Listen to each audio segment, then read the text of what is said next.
Do you know the Bible does not say, spare the rod, spoil the child?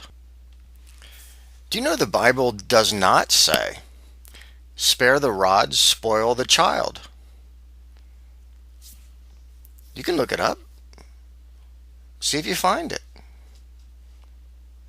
I'm waiting. You didn't find it, did you? That's because Ben Franklin said that. The Bible says something much worse. He who spares his rod hates his son. Well, what's a rod? What's it mean to spare it? And why does sparing it equal hatred? If I'm going to be a good parent, I should know the answer to those questions. Many Christians believe also that God promises them if they raise their kids right and take them to church, the kids are guaranteed to be good Christians as adults. Isn't that what Proverbs 22:6 means when it says, start children off on the way they should go, and even when they are old, they will not turn from it. Is that a guarantee from God? If it is, why do so many kids raised by Christian parents give up on God? Raising godly kids is the most important thing a parent can do. The irony is, children don't come with an instruction manual. Worse yet, we parents feel we have all the answers how to raise them properly, so we don't ask questions. And a lot of time it just simply means I'm going to do the things I like that my parents did, and I'm not going to do the things that I didn't like. But oftentimes we grow up raising our kids the same way we were raised. And later that little bundle of joy can turn into a joy-killing monster. And parents throw up their hands. What did we do wrong? What can we do now? Do you know anybody in that circumstance? The Bible gives us principles about how to raise our children, and there are three key passages that set the tone for our study today. Let's briefly look at them. Then we will look at them in depth and apply them to raising your kids to be godly. Let's start with Psalm 127. And what we find right off the bat is that you need God. Verse 1 says, unless the Lord builds the house, the builders labor in vain. Now, this is the only way to build godly children. Because if you don't let God build your house, you'll end up regretting not doing it, I'm telling you. There's no worse ache than a suffering parent because of a rebellious child. He says in verse 3, children are a heritage from the Lord, offspring a reward from him. Like arrows in the hands of a warrior are children born in one's youth.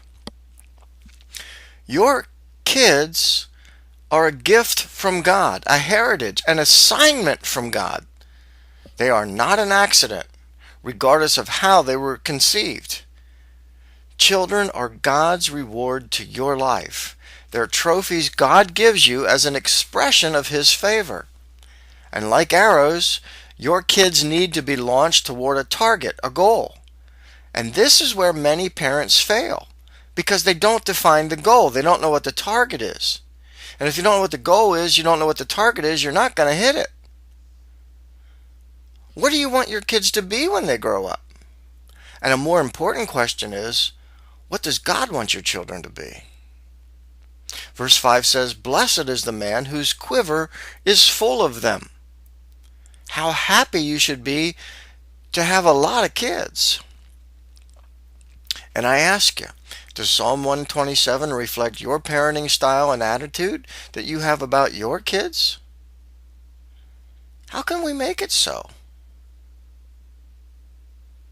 The second key passage is Ephesians 6:4. Fathers, do not exasperate your children.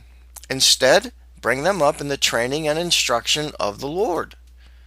Now note here, it's the father who is responsible for how kids turn out in your family. Now, Mom, that doesn't mean he does all the discipline. There should be no wait till your father gets home. Now, you deal with it. If kids are undisciplined, however, Dad, God's going to hold you responsible. What does it mean to bring them up in the training and the instruction of the Lord. Are you doing that? Third key passage is Colossians 3:21. Fathers, do not embitter your children, or they will become discouraged. The word embitter was used of taking the wind out of the sails of a ship. It's akin to do not exasperate them, which means that your parenting style makes your children feel like they're failures, or they throw up their hands and say, "What's the use?" because they can never please you. Is that happening in your home? Did that happen in your home when you were a kid?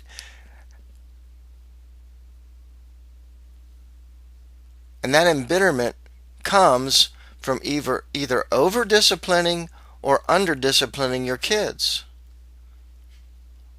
What is the right biblical balance of child discipline? Dad, your kids need to be raised in an environment that tells them you love them, think the best of them, and want the best for them because you consistently discipline them. But how do you do that? And moms, there is great responsibility that God places on you as well. In fact, as we will see, the most important thing anybody on earth ever does is what a mom is supposed to do with her children. And do you know what that is? We need to.